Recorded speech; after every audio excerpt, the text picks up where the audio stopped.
বন্ধুরা, রূপালী মিনি ব্লগে আপনাদের সবাইকে স্বাগত জানাই। আশা করি সবাই ভালো আছেন। এই যে দেখতে পাচ্ছেন, এটা কি? এটা হলো ছানা। আজকে আপনাদের সামনে একটি মিষ্টি রেসিপি করে দেখাবো। আমি বানাতে চলেছি আজকে ছানার সন্দেশ। এর জন্য কী কী উপকরণ নিয়েছি দেখে নিন, আর পুরো ভিডিওটা দেখার জন্য আপনাদের কাছে অনুরোধ রইল। এবার চটপট বানিয়ে নিই, চলুন।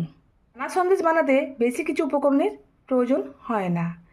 এই যে দেখছেন ছানা, এটা আমি 1 লিটার দুধের ছানা বানিয়েছি। প্রথমে ফাটিয়ে নিয়েছি ছানা, তারপর ছেঁকে ভালোভাবে জল দিয়ে ধুয়ে জল থেকে একটু জল নেই দেখুন লেগে পুরো জল নেগড়ে বার করে নিয়েছি। এখানে নিয়েছি গুঁড়ো দুধ, এখানে নিয়েছি চিনি, আর এখানে নিয়েছি গাওয়া ঘি। এবারে ঝটপট বানিয়ে নিই, চলুন।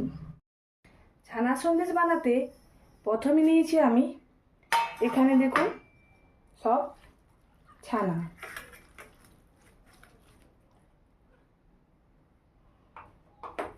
এবারে নেব পরিমাণ মতো চিনি। এখানে নিয়েছি গুঁড়ো দুধ। এবার এটা ভালোভাবে হাত দিয়ে মেখে নেব।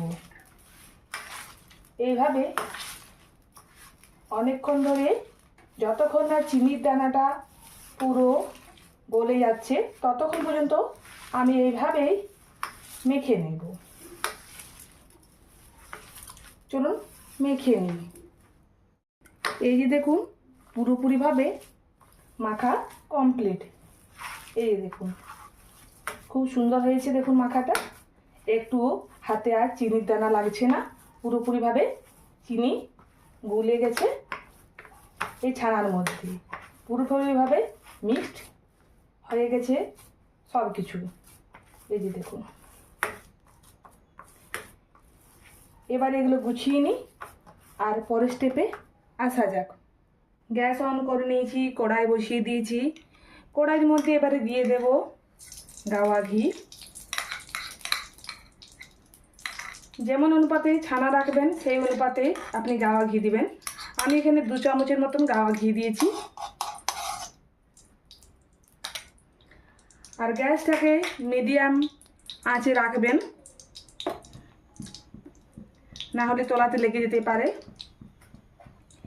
এবারে এই মেখে রাখা ছানা এর মধ্যে দিয়ে দিলাম।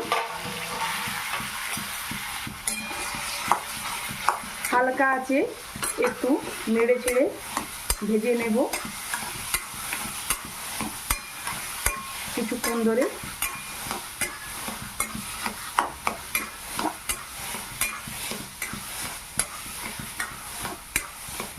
খুব সুন্দর হয় এই ছানার সন্দেশ, পারলে একদিন বাড়িতে বানাবেন।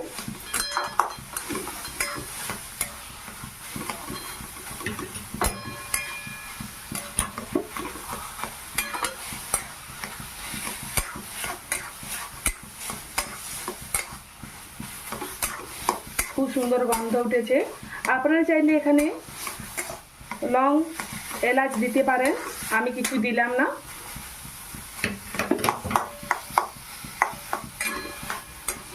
গ্যাসটা বন্ধ করে নেব, যেহেতু ভাজা হয়ে গেছে। এই যে দেখুন তলাতে একটু লাগেনি, যেহেতু গ্যাসটা মিডিয়াম আঁচে রেখেছিলাম তার জন্য। এবার একটি অন্য থালা নিয়ে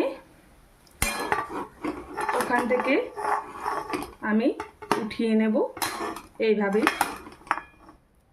চলুন উঠিয়ে নিই এইভাবেই। এই দেখুন সব ছানা আমি উঠিয়ে নিয়েছি। আর এই যে দেখুন এইভাবে আমি কিছুক্ষণ রেখে তারপর দেখুন এখানে শেপ করে নিচ্ছি। এইভাবে গোলাকৃতি আমি শেপ বানিয়ে নিচ্ছি। আপনারা যে কোনো শেপ বানাতে পারেন।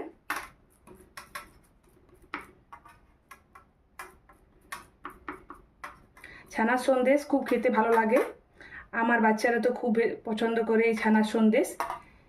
এবার এটা মোটামুটি 1 ঘন্টা আমি ফ্রিজে রেখে দেব। আপনারা চাইলে সাধারণ টেম্পারেচারে আপনারা রাখতে পারেন। আমি এটা ফ্রিজে রেখে দিচ্ছি 1 ঘন্টার মতো রেস্টে। 1 ঘন্টা ধরে যে ছানাটা আমি সন্দেশটা তৈরি করেছিলাম, সেটা যে ফ্রিজে রেখেছিলাম, সেটা বাইরেই বের করে নিয়ে এলাম।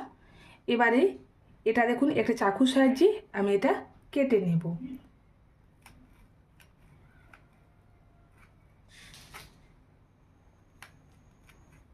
আপনারা যেমন ইচ্ছে শেপ দিতে পারেন, এটা আপনাদের পছন্দ অনুযায়ী শেপ দিয়ে কেটে নেবেন।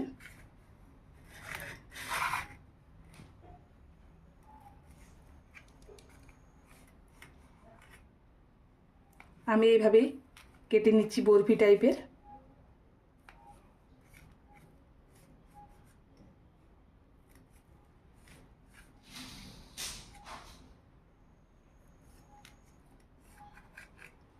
এই যে দেখুন,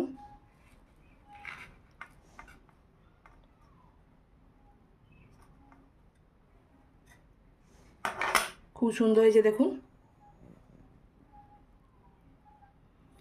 এবার এটা উঠিয়ে নিলাম। এইভাবেই বাকিগুলো আমি উঠিয়ে নেব। এই যে দেখুন, খুব সুন্দর হয়েছে। আমি তো দেখুন ছানার সন্দেশ খুব সুন্দর বানিয়ে নিয়েছি। এই যে দেখুন, খেতেও খুব মজাদার হয়েছে আর দেখতেও খুব মজাদার হয়েছে। আপনার অন্তত বাড়িতে যদি দুধ থাকে, এইভাবে একদিন বানাবেন এই ছানার সন্দেশ। আর আপনাদেরকে অসংখ্য ধন্যবাদ আমার পুরো ভিডিওটা দেখার জন্য। তো সবাই সাথে থাকুন, পাশে থাকুন আর সাবস্ক্রাইবটা করে দেবেন এইরকমই নতুন কোনো রেসিপি পেতে হলে। তো আজকের মতন আসছি বন্ধুরা, নমস্কার।